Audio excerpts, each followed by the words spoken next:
हे कृष्ण रक्षस्व मां हे कृष्ण रक्षस्व मां రక్షస్వ మాం. కాకి కింద అక్ష. రక్షస్వ మాం. రక్షస్వ మాం. ఇది సార్వ విభక్తిక శ్లోకం అన్నాం కదా. చిన్నప్పుడు విభక్తులు చాలా మంది చదువుకొనే ఉంటారు. ఏమిటవి? డుము ఊలు ప్రథమ విభక్తి, నా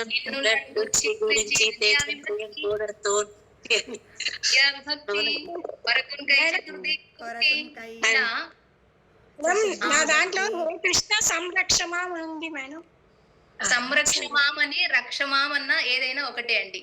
సంరక్షించడం అన్నా రక్షించడం అన్నా ఒకటే కదా. ఇక్కడ మనం విభక్తి ప్రత్యయాల గురించి చెప్పుకుంటున్నాం. ఏమిటండి ఈ విభక్తుల ద్వారా భగవంతుణ్ణి స్తోత్రం చెయ్యడం?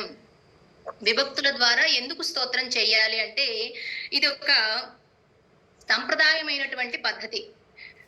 ఏమిటి అని అంటే ఇందులో ఉన్నటువంటి విశేషం, మనం ఏ మాట మాట్లాడాలి అన్నా కూడా అందులో విభక్తులు దాగి ఉంటాయి.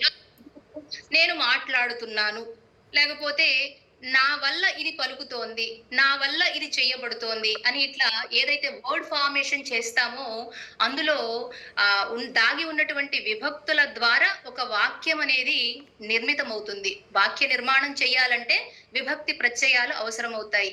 ఇది సంస్కృతంలో మొట్టమొదటిగా చెప్పబడిందే, మిగతా అన్ని భాషల్లో కూడా తీసుకోబడింది. మన తెలుగులో కూడా విభక్తులు చిన్నప్పుడు చదువుకున్నటువంటిదే ఇవన్నీ కూడా. అవి ఎందుకు తెలుసుకోవాలి అంటే మనం ఒక వర్డ్ ఫార్మేషన్ చేసుకోవడం ద్వారా మనం ఏదైనా మాట్లాడగలుగుతాం, ఏదైనా చేయగలుగుతాం. అంటే ఒక విశేషణాన్ని చెప్పేటప్పుడు దానికి కలిగినటువంటి సంబంధాన్ని, ఇప్పుడు నేను ఈ పని చేస్తున్నాను, ఈ పని అనేది అక్కడ విశేషణం అయింది, నేను చేస్తున్నాను అనేది నాకు సంబంధించినటువంటిదిగా చెప్పబడుతోంది. అంటే దీనికి దానికి కలిగినటువంటి సంబంధాన్ని వివరించేదే ఈ విభక్తులు. కాబట్టి ఆ విశేషణాన్ని స్మరిస్తూ ఇక్కడ భగవంతుడి గురించి చెబుతూ కృష్ణుడు, కృష్ణుడి చేత, కృష్ణునికై, కృష్ణుని వలన, కృష్ణుని యొక్క, కృష్ణుని యందు, హే కృష్ణ అంటూ పూర్తి చేశారు.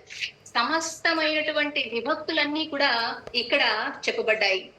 కృష్ణో రక్షతు నో జగత్రయ గురు. నో అంటే ఇక్కడ నహ అని అర్థం. నహ అంటే నన్ను, మమ్ములను. కృష్ణో రక్షతు నహ, నన్ను కృష్ణుడు రక్షించుగాక అంటూ ఆ కృష్ణుడు ఎవరు? జగత్రయ గురు, సకల జగత్తు అంతటికీ కూడా గురువు అయినటువంటి వాడు. సకల జగత్తుకి గురువు అయినటువంటి ఆ కృష్ణ పరమాత్మ నన్ను, మమ్ములను రక్షించుగాక అంటూ ఇక్కడ కృష్ణుడు అన్నారు కదా. డుమువులు ప్రథమా విభక్తి. ప్రథమా విభక్తి తోటి చెప్పేటటువంటి ఈ వాక్యము కృష్ణం నమస్యామ్యహం. ఆ కృష్ణుణ్ణి నేను నమస్కరిస్తూ ఉన్నాను. నన్ను రక్షించేటటువంటి ఆ జగత్రయ గురువుకి నేను నమస్కరిస్తున్నాను. ఇక్కడ నిన్నులనంటే ద్వితీయ విభక్తి. ద్వితీయ విభక్తి ఇక్కడ చెప్పబడింది. కృష్ణే నామర శత్రవో. ఇక అమరులు అంటే ఎవరు? దేవతలు. ఆ అమరుల దేవతల శత్రువులైనటువంటి వాళ్ళు అసురులు. అసురులని వినిహతాః అంటే సంహరించేటటువంటి వాడు, నశింపజేసేటటువంటి వాడు ఎవరంటే కృష్ణుడు. కృష్ణే నామర శత్రవో వినిహత. కృష్ణుని చేత ఆ అసుర సంపత్తి అంతా కూడా నశింపబడినది. చేతంచేంతోడంతో తృతీయ విభక్తి. ద్వితీయ విభక్తి ఇక్కడ వచ్చింది. ఇక కృష్ణాయ తస్మై నమః. కృష్ణాయ తస్మై నమః. ఆ కృష్ణుని కొరకు నేను నమస్కరిస్తూ ఉన్నాను. ఆ కృష్ణుని నేను నమస్కరిస్తున్నాను. కొరకునికై చతుర్థి విభక్తి అక్కడ వచ్చింది అనమాట. ఇలా విభక్తి ప్రత్యయాలన్నీ కూడినటువంటి శ్లోకం ఇది. కృష్ణా దేవ సమర్థితం.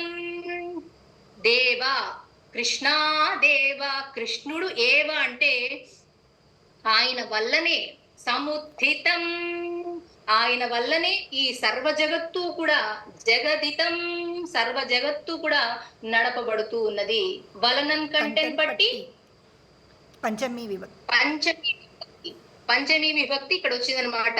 కృష్ణుడి వల్లనే సర్వ జగత్తు అంతా కూడా నడపబడుతూ ఉన్నది. కృష్ణస్య దాసోస్మ్యహం. ఆ కృష్ణుని యొక్క దాసుడిని నేను, ఆ కృష్ణుడికి దాసుడిని నేను. కృష్ణుడి యొక్క దాసుడిని అంటే షష్ఠి విభక్తి వచ్చేసింది. ఆ